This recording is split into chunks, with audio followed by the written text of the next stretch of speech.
Hey folks, I know it's a little bit dark, but kind of fits because it matches my mood. Because I just got done seeing, without a doubt, one of the worst fucking movies I've seen this year. The Fright Night remake.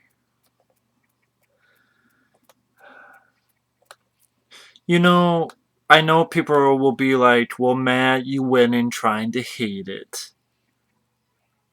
And they're gonna shove that in your face when you do that. I've done that a lot though, and I've been surprised. Inception, I went in to hate it, and I enjoyed it. 127 hours, I went in to hate it, I enjoyed it. Hell, just recently, I rented movies that I had no hope for. Lincoln Lawyer, I enjoyed it. Matthew McConaughey did a good job. This film, I'm like, Bradley Cooper, really? I liked Limitless. I thought this was a really solid flick. The Adjustment Bureau with Matt Damon. The Source Code with Jake Gyllenhaal. These are films that got praise, and when, a lot of times when a film gets praise, I kind of want to challenge it. Be like, okay, earn it. And Fright Night from 2011 does not earn it. If Michael Keane's watching, I know he had a little bit of doubt that maybe I would like this. Trust me, I fucking hate this fucking movie with a passion. It is number 3, give or take, in my worst of 2011. By Craig Gillespie, which he made Lars and the Real Girl. Yeah, that made him fucking liable to make a remake of Fright Night. Now, Fright Night is one of my favorite vampire films. In fact, it's at the top spot with From Dusk Till Dawn. Lost Boys is a little bit beneath, but Fright Night is one of my all-time favorite vampire films. So the fact that they're going to remake this, I thought, wow. Didn't they kind of do this already? Um, I mean, basically, Fright Night was Rear Window, only with vampires. And then you had Disturbia. And so basically, you take the original Fright Night, you put even more of Disturbia in it, and you get this remake. Only with bad CGI, bad acting, and a cast you don't give a fuck about. What do I mean by the Disturbia? You get very much prettier teen faces. The film felt more like Disturbia than Fright Night. Now, I like Disturbia because I think they did it better. I think Shia LaBeouf did it better than this guy, Anton Yelchin, who was Kyle Reese, the young Kyle Reese in Terminal Salvation. Anton Yelchin, this guy sucked ass as Brewster, Charlie Brewster. He sucked ass. He has the same sort of monotonous, well, I don't know, man. Oh, man, there's a vampire, man. And it's like, what the fuck? Like, William Radsdale. And what pisses me off is A, this film, I'm glad it's bombing, but this film getting the pass. On IMDb, this remake has a higher rating than the original. You can't say, oh, well, it's new. Almost 4,000 people have voted on the Fright Night remake, and they gave it a 7.0. I've read a couple reviews of critics that say that this film is better than the original. That's a blasphemy to me. I understand people have their opinions. You can't badmouth someone for their opinions. I understand. But I just never thought it would even be remote possibility that people would think that this film could actually be better than the original Fright Night. And people are giving it the pass, and people are saying it's great. Critics are loving this film. It gets a lot of good user votes. For what? I mean, it takes place in Las Vegas, but it's not like they do much with the Vegas location. It's not like, yeah, vampires fucking people up in casinos or something like that. I mean, it starts out with this family getting killed, while, appearance of Peter Vincent, this guy from Doctor Who, David Tennant's character of this Vegas magician, who's a supposed expert on the occult and vampires and shit. And then you introduced to Charlie Brewster. Now, Charlie Brewster, once again, Anton Yelchin did not do a good job. He didn't draw me in. He was an asshole from the beginning because he had this friend, Ed, played by Christopher Mintz-Plasse, who played Ed, Evil Ed. Now, he was in there for a few minutes in the beginning, and I will admit, I kind of liked him. There's a little bit where he said, you remember, like he's trying to challenge Charlie, because Charlie basically has shunned away his friend to be cool and popular, and he gets this hot model CW girlfriend, which you don't buy. You don't buy, which I'll get to.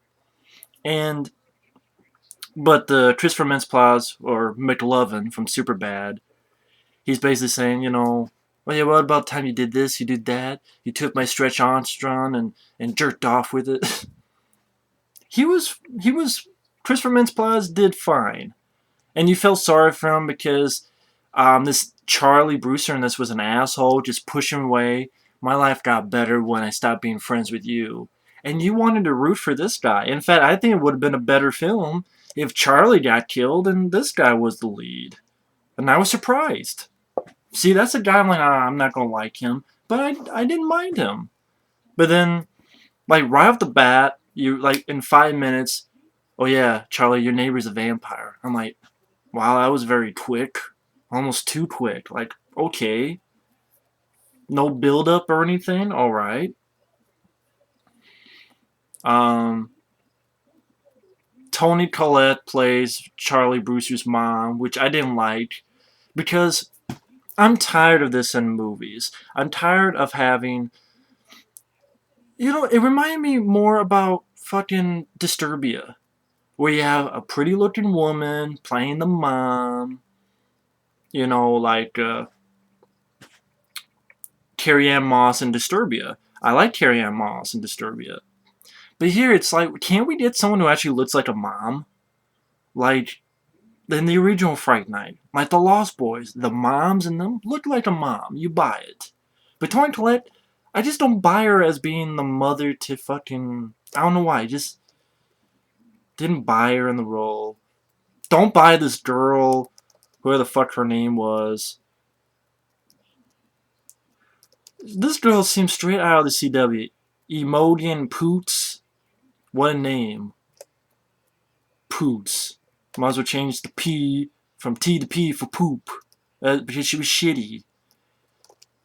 Of course, she works as a model for, and you don't buy this girl falling in love with Charlie Brewster. What was nice about the original was that you had people who actually seemed natural, real. Here, it's like even the location just seemed like fake. The look of the film, the actor, just like CW phase. And I get tired of that look. It's like we can't have people who actually look natural. Anton Yelchin can't act his way. He has no emotional drive. Almost like a fucking robot. Like, no way to draw me in. But then the Ed guy, you have a lot of references to the original. Oh, of course, I gotta mention Colin Farrell's dumbass as Jerry. They mentioned Twilight. He's not like, he looks like Twilight. He has the pale face. He has the haircut. He looks like Twilight. And I remember a friend of mine, Effrey, was telling me when he saw this film, he's like, and I agree, he's like, Colin Farrell's performance, it's like, does he want to kill Charlie or fuck him? Do you want to kiss him or fuck him? That's what you get from Colin Farrell. You don't know if he's going to fuck everybody or kill everybody. You don't want to fuck him or kill him. You don't want to kiss him or kill him. You don't know. He's a fucking Twilight bitch. And he steals shit from Chris Sarandon, like the whistling, or eating the apple, like in the original. You have Charlie waking up from a scream, just like the original. You have the girl trying to get with Charlie, but he looks out the window and doesn't want to make it with her, like the original. Jerry gets the girl at a club, and they get separated, and he's calling Amy, just like the original. I know it's a remake. But when I see so many homages to I'm like, it makes me want to watch the original. It takes me out of the film. I mean, I understand you have homages, but it just, when it's a movie I like, I enjoyed Dawn of the Dead remake. I love the original film, but I enjoy that film. So it's not like I'm just a guy who just want to hate every single remake out of the blue. And Colin Farrell just did not. You're not scared by him. Like some people say they were scared by Colin Farrell. Scared of what? He's trying to be some Twilight bitch. And then when once in a while he did some, I swear it looked like the Jennifer's Body bullshit. The dialogue reminded me of Jennifer's Body a little bit. And then when Jerry sometimes changes his mouth to bad CGI effects, remind me of fucking Jennifer's Body when she changed in the fucking thing. And but yeah, I mean, Evil Ed. I mean, Ed. He runs, and pretty in the first like 15 minutes, he gets bit by Jerry, and then disappears till the ending of the film, or kind of in the third act of the film. For some reason, disappears for that long. And then Charlie's, doesn't know where his friend is at. Sees a video in his friend's room. Believes that it's a vampire. Goes next door because he sees a girl that was in there. He heard the scream, calls, goes in, finds a secret room. He finds out how to pick a lock with his iPhone and big letters, how to pick a lock. Oh my fucking god. Jesus Christ. Really? Really? Man. It was kind of funny in the beginning. Um, the way Christopher Mintz-Plasse as Ed, he was almost like doing the stuff Charlie Brewster should have been doing in the first, was been doing the first one. Like, you've been nosy, you've been watching me, like that. Wait, I thought Brewster was doing it, but okay, they tried to be their own movie, but they fucked up in that way too. I was bored by this film.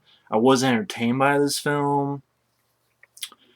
Yeah, the moment where Jerry, of course, he can't get in, so he makes it so the gas line, the whole place blows up. Granted, interesting idea, but I don't care about any of the characters. I don't care about Jerry. Colin Farrell was a half-assed Jerry Dandridge. He wasn't threatening. He was pale like a fucking Twilight bitch. He wasn't menacing. He just do a lot of, this, posing by the fucking doorways and shit. I wouldn't be scared by this guy. A fucking baby wouldn't be scared by Colin Farrell in this role. Sorry, I don't buy you.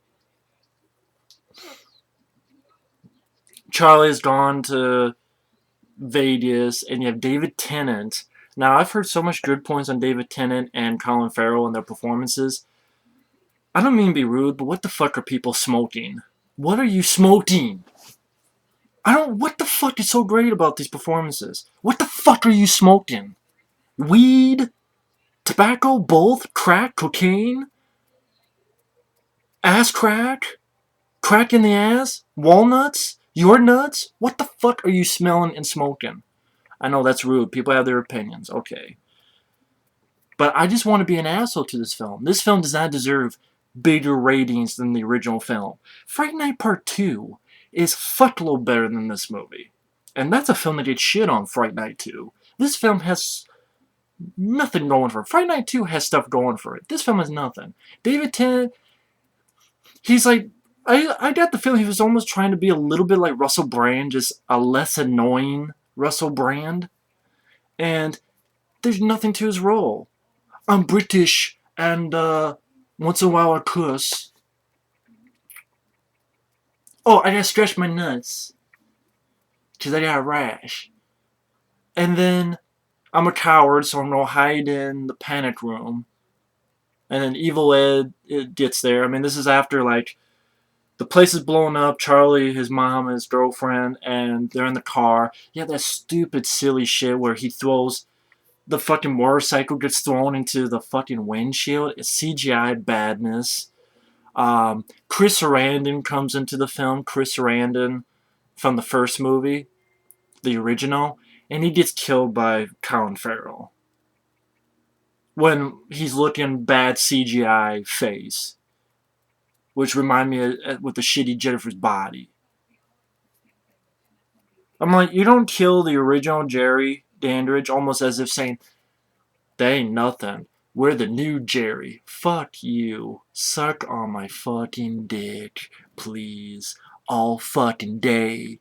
You don't kill the original Chris Sarandon? Fuck you. I just didn't think this movie was funny at all.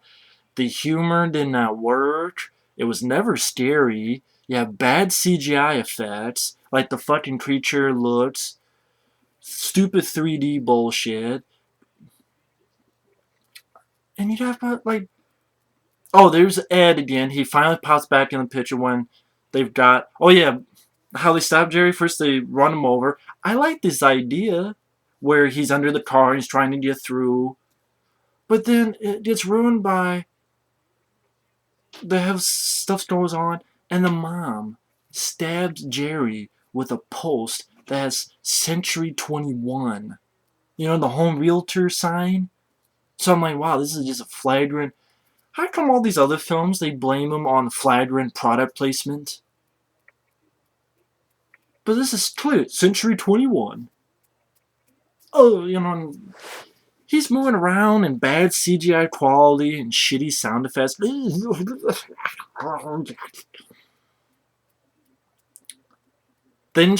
the mom faints, or she got hit or something, and she's in the hospital.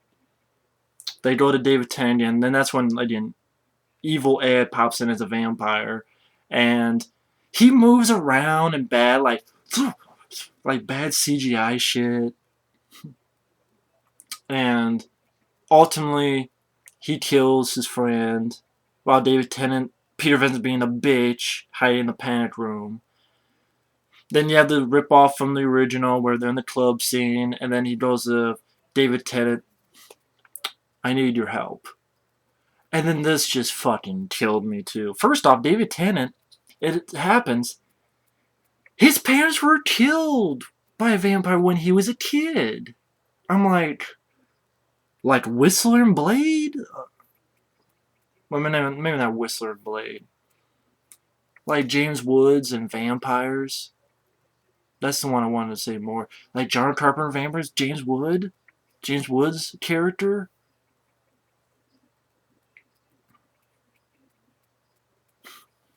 You have to put that in. Oh, and then you find out that Colin Farrell was the one who killed Peter Vincent's parents when he was a kid.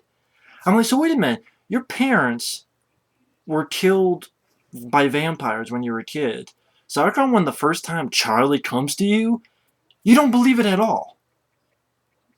I'm like, your parents were killed when you were a kid by a vampire.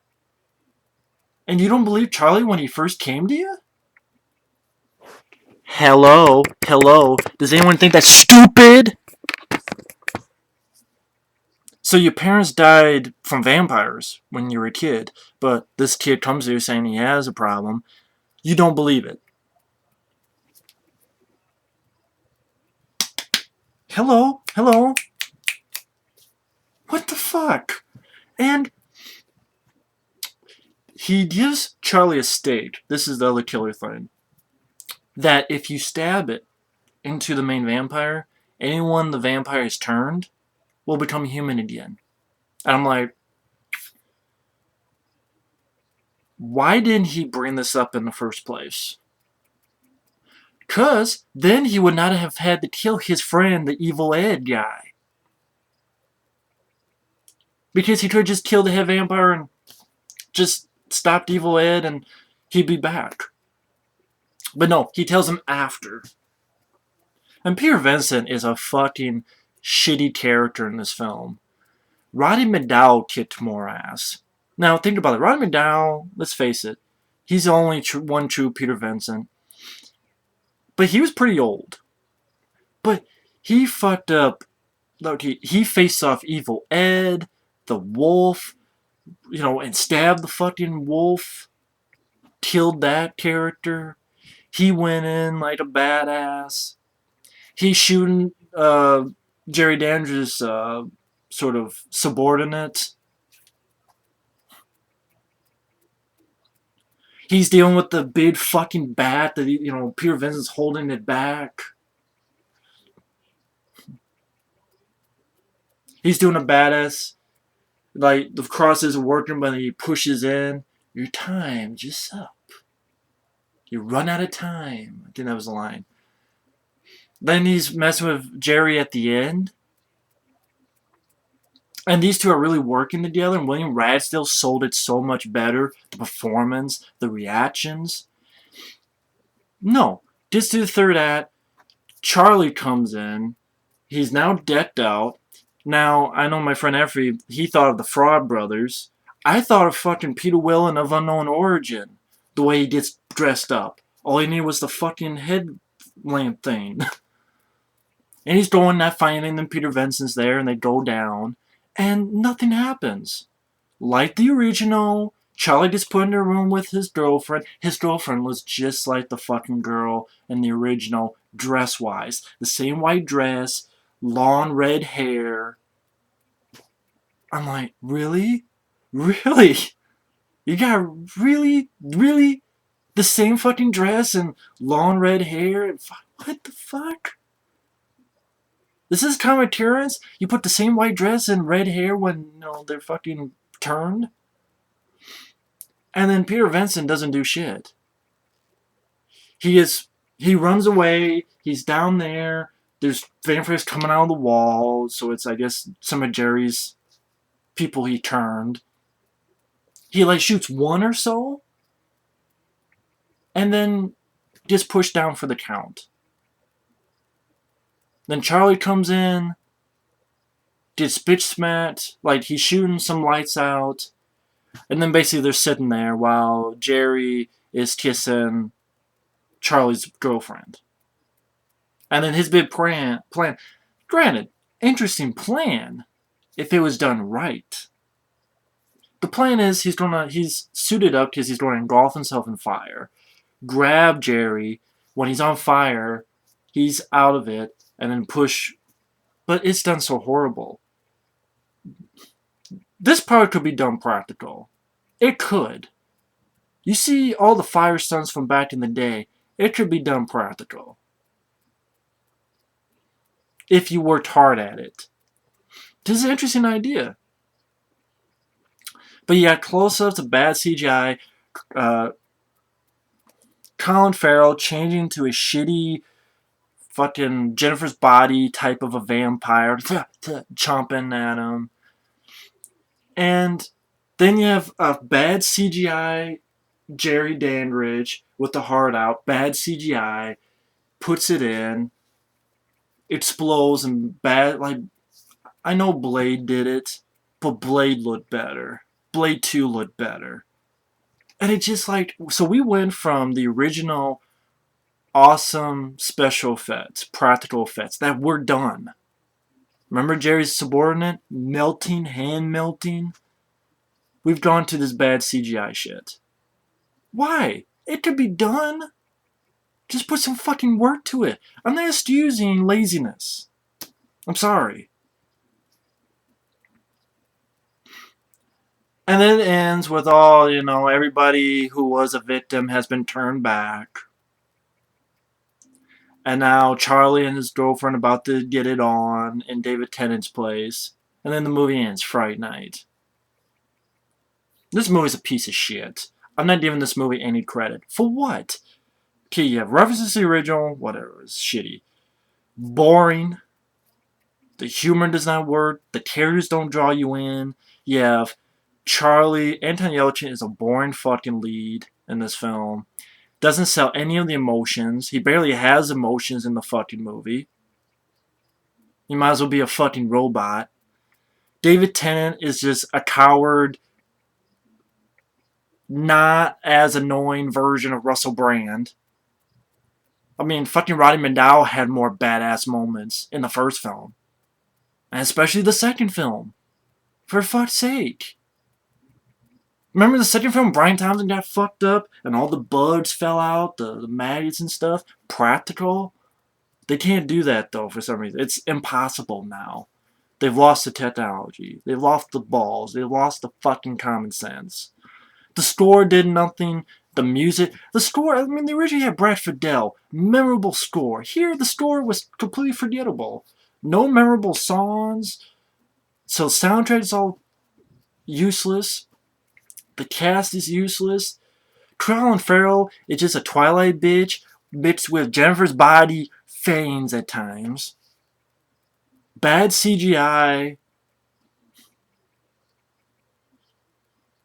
And this film gets higher marks than the original film.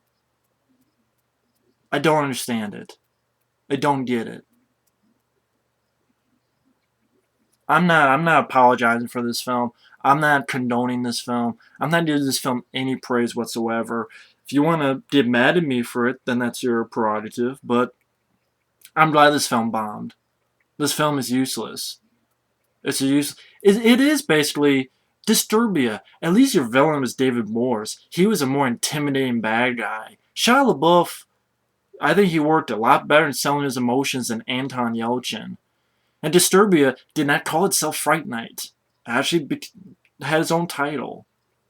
You know, this is basically a money-grubbing, shit-stain of that name, Fright Night. It's sullying. It's an outrage. It's solidifying and soiling the name of the original film. And then add to worse effect, they decide not to give the original film any special edition, any good treatment on DVD. Even though they're making a shitty remake. Which it is shitty. There's nothing to it. It's not funny. It's not entertaining. The characters suck dick. David Tennant, that's a horrible Peter Vincent. He's a coward. Roddy McDowall played a better coward. But you know what? He actually did a great turn. He was entertaining. He was funny. His whole fucking Chris Angel bullshit was useless and not interesting, and it was just fucking bullshit movie. Shitty, boring, unfunny, terrible, makes my dick itch type of movie. Fuck this fucking movie. It can suck my fucking dick. I will never see it again. It was boring. It was terrible. You see it's getting darker like my mood's getting darker. Boring, unfunny, untalented piece of shit director. Untalented writer by Marty Noxon. Oh, Rowan produced Buffy the Vampire Slayer. Stick with that shit, then, you motherfucker. Fuck you. And your shitty dialogue. And killing fucking Chris Sarandon. Fuck this movie. So thanks for watching, and take care. Fuck Fright Night Remake. It fucking sucks my fucking balls.